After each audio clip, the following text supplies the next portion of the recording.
Karena kami juga terhubung dengan Romo Adi Prasojo yang merupakan Sekjen Keuskupan Agung Jakarta. Selamat malam Romo Adi.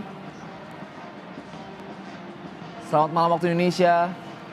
Romo Adi, apakah mendengar suara saya?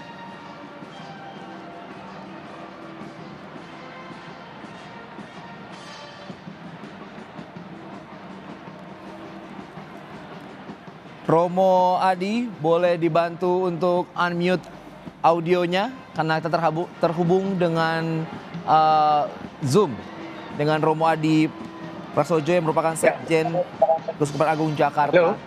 Selamat malam waktu Indonesia, Romo. Selamat malam, selamat sore. Baik.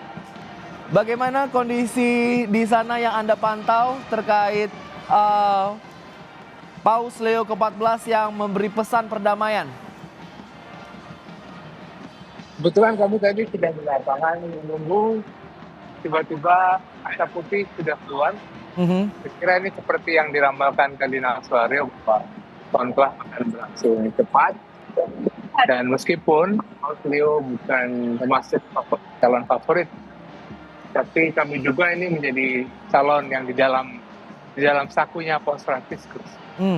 Beliau juga termasuk progresif dan menarik.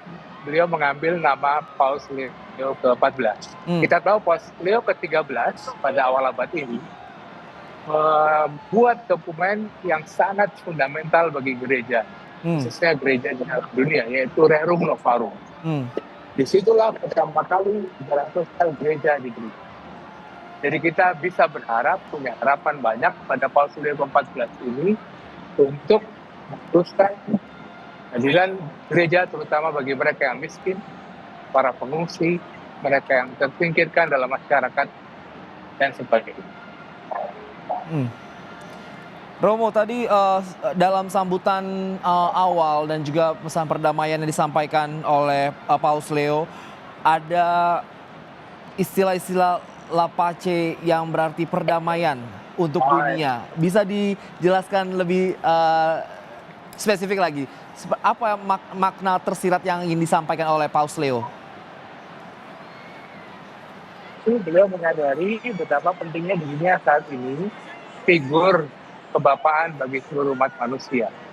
Dan figur itu diusahakan melalui perdamaian. Kalau kita lihat logo beliau sebagai uskup sangat menarik. Semua satu di dalam Tuhan. Semoga ini juga akan diupayakan oleh Paus Leo ke-14 supaya dunia sungguh bersatu mengusahakan bonum communis, kebaikan bersama.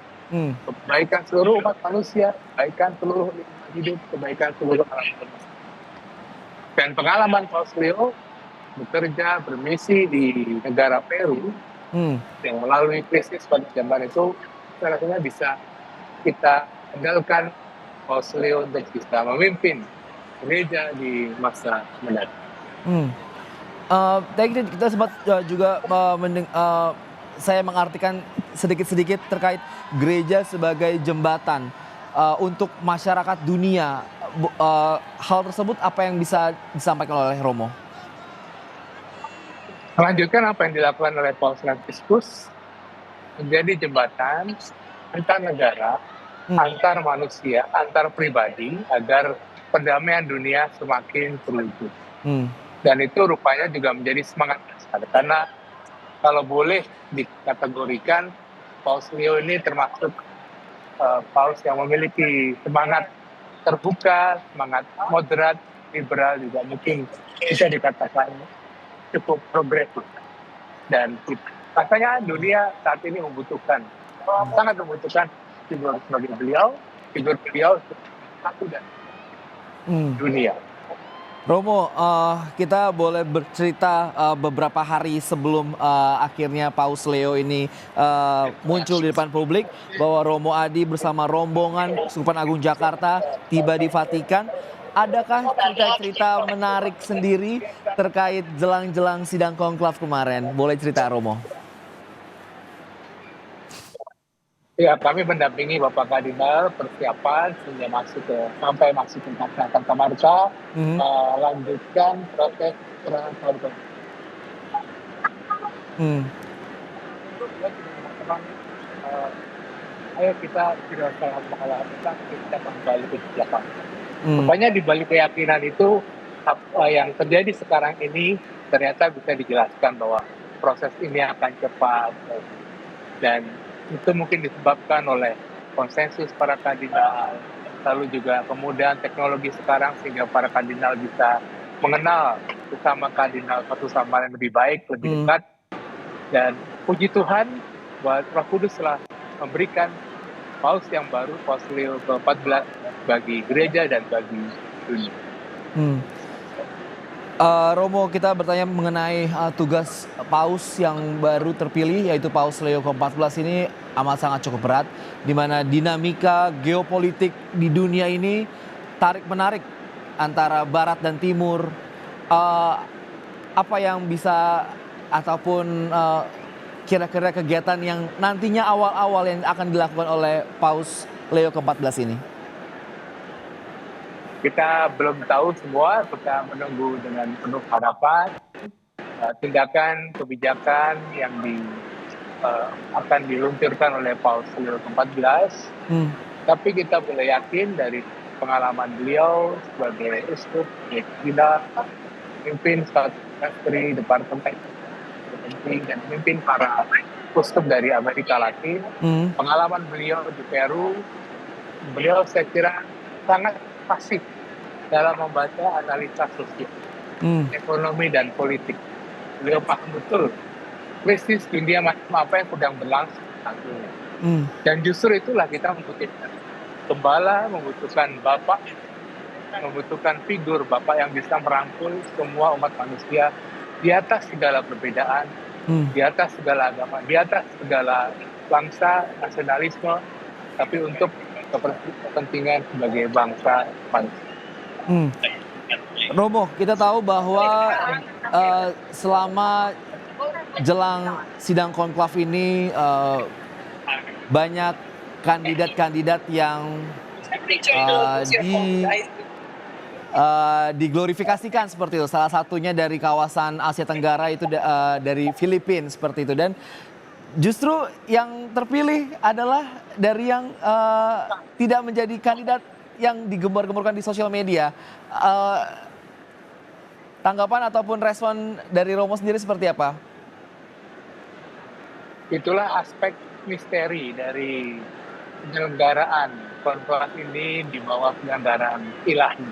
Kita tidak pernah bisa tahu apa yang Roh Kudus berikan kepada para kardinal sehingga diputuskan Paus Leo ke-14. Tetapi kalau kita baca dalam perjalanan sejarah bahwa Paus Franciscus telah melakukan melakukan semacam dobrakan dengan memperbanyak kardinal-kardinal non-Eropa.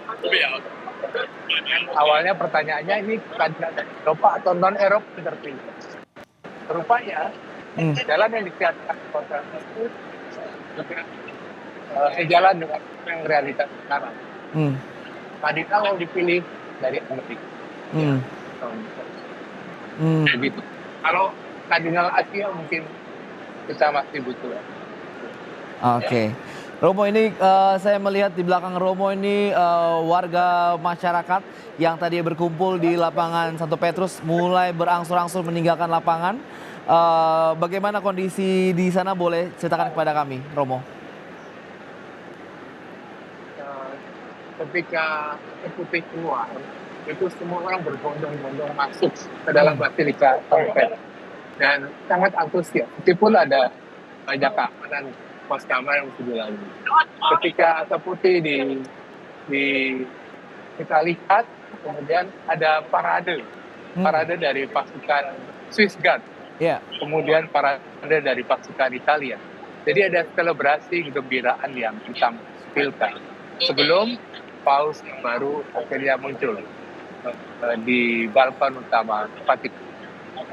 Dan sekarang setelah Paus yang baru muncul dan menyampaikan pesannya kepada dunia, sekarang mulai banyak orang berbondong-bondong untuk meninggalkan lapangan Basilika Santo Petrus. Hmm. Sementara itu kalau boleh diinformasikankah kepada kami apa kegiatan Paus yang baru, Paus Leo ke-14 bersama dengan kardinal-kardinal yang lain ketika sudah selesai sidang konklave di dalam Vatikan? Oh, tentu kita tidak ada yang tahu karena tidak di lokasi bersama dengan mereka ya. Tapi biasanya menurut tradisi pasti akan ada persiapan misa instalasi Paus yang baru. Kemungkinan besar akan dilakukan besok pagi dalam rangka persiapan itu untuk semacam instalasi Paus yang baru besok. Oke, berarti sehabis ini yang sedang berlangsung para kardinal dan juga Paus Leo ke-14 yang baru terpilih ini, mereka sedang berdialog dan juga mempersiapkan misa pertama seperti itu ya, Romo? Bisa jadi. Iya. Tapi kita semua bergembira, puji Tuhan karena Roh Kudus telah memilihkan Paus yang baru untuk gereja dan dunia. Oke, dan Romo, kita mau bertanya terkait sosok dari Paus Leo ini, bahwa ini merupakan Paus di umur ke-69 tahun, cukup muda, Romo.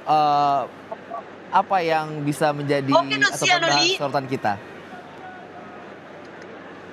Yang menarik juga bahwa Paus Leo ke-13 itu termasuk dalam salah satu dari 4 paus yang mengalami masa kepausan cukup lama.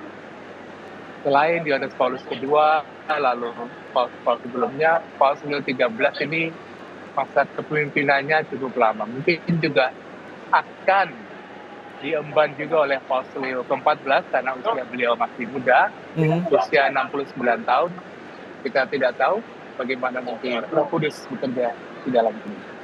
Oke, singkat Romo, tadi Romo sempat menjelaskan bahwa akan ada misa pertama yang akan dipimpin langsung oleh Paus Leo ke-14 ini.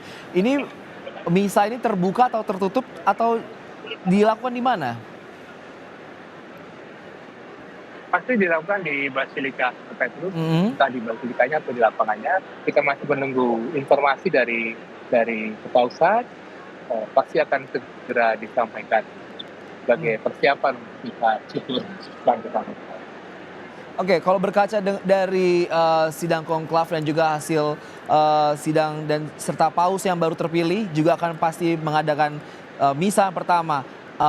Apa atensi ataupun pesan-pesan yang biasanya disampaikan ataupun ada mungkin tradisi-tradisi yang dilakukan?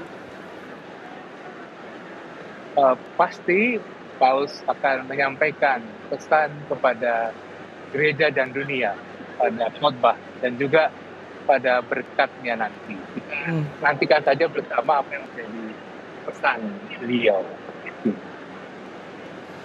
Baik, Romo boleh kembali disampaikan secara terperinci dan juga spesifik isi pesan dari ataupun sambutan yang disampaikan oleh Paus Leo ke-14 tadi. Paus Leo ke-14 mengajak agar kita mohon karunia Roh Kudus bagi gereja dan bagi dunia.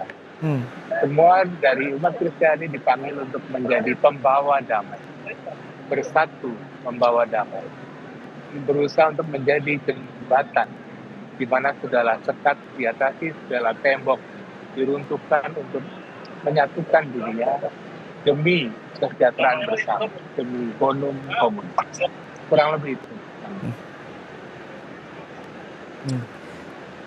Baik, itu tadi hal yang disampaikan oleh Romo Adi terkait pesan perdamaian yang disampaikan oleh Paus Leo ke-14 mengenai pendahulunya yaitu Paus Fransiskus dan juga pesan perdamaian dan meminta gereja menjadi jembatan bagi masyarakat dunia yang juga harus berdampak baik bagi semuanya. Saya mengucapkan terima kasih untuk semua narasumber yang hadir pada malam hari ini bersama Breaking News Kompas TV memantau pemilihan Paus yang baru muncul ke publik. Ada Romo Iwan yang langsung dari Vatikan dan juga Romo Adi yang juga memantau secara langsung dari lapangan Santo Petrus. Terima kasih Romo untuk informasi dan Terima juga kasih. berbagai hal Terima kasih. dalam kami di sini di Breaking News Kompas TV. Terima kasih.